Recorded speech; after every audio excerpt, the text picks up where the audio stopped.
For decades, Dwayne "The Rock" Johnson built a global empire on hard work and authenticity, becoming one of the world's highest-grossing movie stars.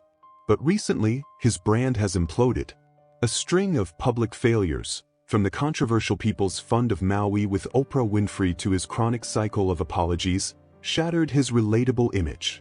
His corporate control led to the financial flop of Black Adam and his career-worst box office opening with The Smashing Machine. The ultimate proof is clear. Johnson has lost over 7 million followers in recent months. This is the story of the downfall of The Rock.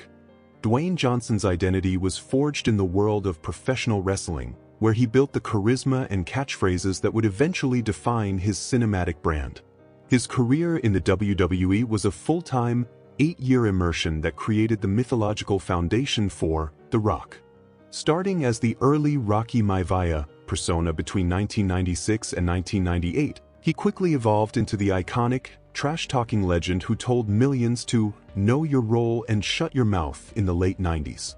This highly theatrical, larger-than-life energy, paired with the unique cultural appeal of his wrestling roots, a legacy continued from his grandfather Peter Maivia and father Rocky Johnson, created a superstar who was ready-made for Hollywood.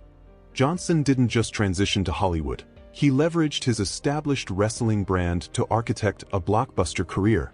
This started in 2001 with a cameo in The Mummy Returns, a role so impactful that it immediately led to his first starring vehicle, The Scorpion King, which confirmed his box office viability by grossing $180 million worldwide.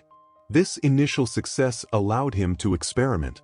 He spent the next decade in what could be called a genre fluctuation period, tackling roles such as The Game Plan and Tooth Fairy. This strategy of diversity wasn't just about acting range, it was a calculated move to cultivate an image that could appeal across demographics, ensuring producers he could handle a wide variety of roles. A symbolic moment came in the mid-2000s with The Rundown, which featured Arnold Schwarzenegger passing the action torch to Johnson, firmly establishing him as the next great action hero. But the true apex arrived between 2011 and 2020. His addition to the Fast and Furious franchise with Fast 5 is widely credited as the turning point that transformed the series into a global, certified phenomenon, with subsequent entries earning over $1 billion.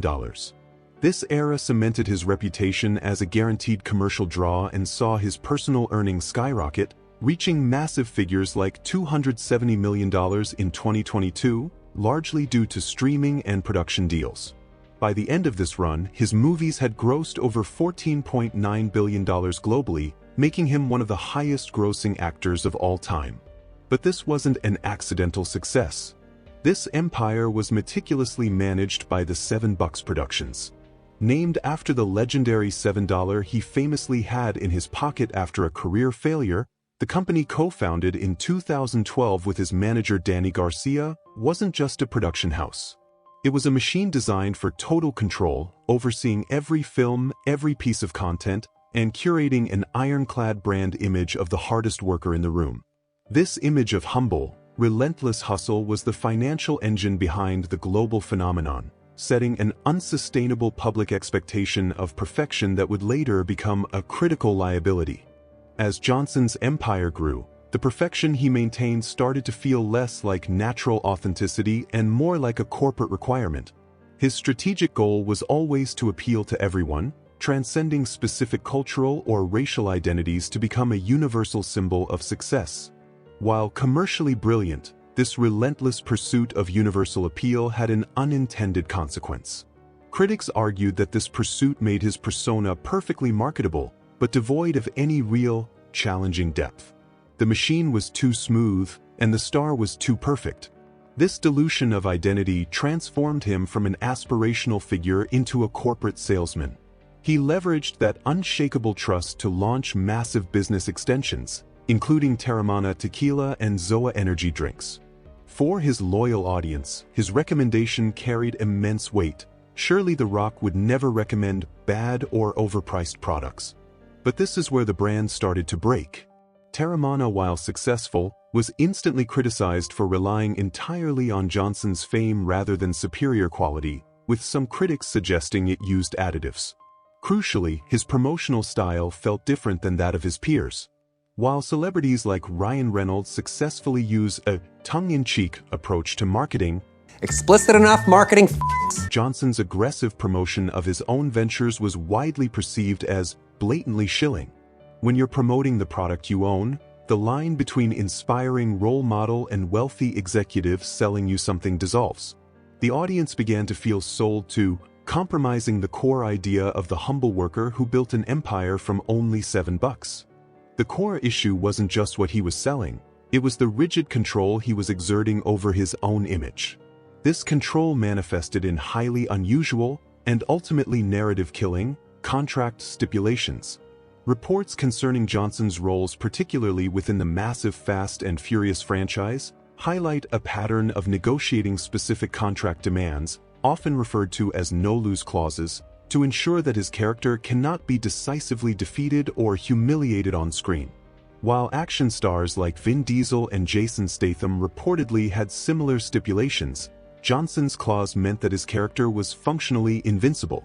As critics noted, the moment it's clear a character is invincible, the dramatic tension immediately dies.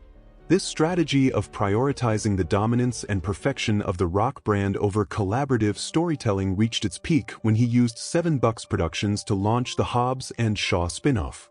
This move was widely interpreted as an attempt to bulldoze his way into total franchise control, positioning himself as king and ensuring the Fast and Furious world revolved around him. This established a clear, negative precedent that his production empire valued the dominance of Dwayne Johnson over creative integrity, a pattern that would soon accelerate his financial and public downfall in the DC extended universe. The carefully manufactured image of the people's champion dissolved completely in the wake of the devastating Maui wildfires. In August 2023, Johnson and Oprah launched the People's Fund of Maui to provide direct financial aid to those in Lahaina and Kula who had suffered losses. They kickstarted the initiative with a massive $10 million donation, and then issued a public plea asking their combined fanbase to contribute funds as well. Despite their stated noble intention of providing direct cash to families, the backlash was immediate and fierce. Critics instantly pointed to the vast wealth of the celebrity founders. Winfrey's net worth was estimated at $2.5 billion, and Johnson's at $800 million, questioning why they needed to solicit donations from the general public. Commenters noted the stark hypocrisy of two of the world's richest people asking for money from fans who often live paycheck to paycheck. The common sentiment was that the pair could have easily bankrolled the entire fund themselves and made the money back within a year. This incident was a catastrophic failure to read the room. The audience no longer saw the humble former wrestler, they saw an out-of-touch corporate executive. In a failed attempt to reconnect with his audience, Johnson tried to lean back on his foundational myth, referencing his $7 days to claim he knew what it was like to be pissed off and frustrated when asked for money while living paycheck to paycheck. But this time the gesture failed, cementing the public perception that Johnson's carefully curated humility was entirely hypocritical. Dwayne Johnson built his global celebrity on being universally optimistic and relentlessly positive. But that carefully neutral positioning was compromised by the actions of his own family, dragging his brand into a severe political firestorm. The controversy centered on his daughter Simone Johnson. Following the death of Charlie Kirk, Rain shared a highly charged comment on social media. The comment was widely interpreted as an insensitive and indirect denouncement of Charlie Kirk, sparking immediate and fierce backlash from conservative media and the wrestling fanbase. This incident instantly tied the Johnson name to polarizing political discourse, drawing unwanted scrutiny that went straight to the heart of his manufactured image. Given that Johnson himself is an executive board member of the WWE and UFC, this controversy created direct corporate risk. More significantly for his public image, it shattered the hard worker myth by shining a very harsh, unwelcome light on the unearned privilege and nepotism benefiting his immediate family. The biggest and most financially damaging failure of Dwayne Johnson's empire was his passion project, Black Adam. He spent years developing the film, but the creative vision driven entirely by the desire for brand dominance from $7 Productions proved ruinous. Johnson mandated substantial changes to the source material, implementing his famous no-loss contract clauses to ensure Black Adam's absolute invincibility. This move, designed to protect the perfection of the Rock brand, completely killed the dramatic tension, leaving audiences with a character who could not lose and was therefore utterly boring. The ultimate display of strategic hubris came from Johnson's attempt to hijack the DC extended universe. He deliberately positioned Black Adam, traditionally the arch-nemesis of Shazam, as the new centerpiece of the entire universe, actively disregarding the character's roots. He reportedly vetoed a critical post-credits scene featuring Shazam's character, opting instead for a confrontation tease with Superman. This was widely viewed as a massive ego move, designed solely to position his character as a rival to DC's flagship hero for the sake of lifting himself up. The result was not just creative controversy, it was a financial disaster. Although Johnson aggressively promoted the film and reportedly even tried to skew the numbers in internal meetings, Black Adam only grossed $393 million worldwide. Against its massive budget, industry analysts estimated the film lost Warner Bros. Discovery between $50 million to $100 million. This corporate hubris also fractured personal relationships, most notably leading to Henry Cavill firing Danny Garcia, Johnson's own business partner, after Cavill's planned return as Superman was abruptly reversed. Johnson's ego-driven attempt to dominate the DC universe didn't save it, it helped accelerate its collapse. After the corporate and creative failure of Black Adam, Dwayne Johnson knew he desperately needed an artistic win. He was determined to shed his pigeonholed image as the invincible action star and finally test himself as an actor. His chosen vehicle was The Smashing Machine, a gritty biopic about troubled former MMA fighter Mark Kerr. To prepare, Johnson undertook a radical physical transformation, consciously losing a massive amount of his iconic muscle mass to accurately portray Kerr's troubled journey. This move was a critical success, fulfilling his ambition and generating immediate talk of legitimate Oscar buzz for his raw, vulnerable performance. But this dramatic physical pivot paradoxically triggered a brand crisis that attacked the very foundation of his success. When Johnson began appearing publicly with a much leaner frame, the widespread public reaction wasn't praise, it was deep suspicion. Commenters immediately started speculating that his sudden and severe weight loss was the result of medication such as Ozempic.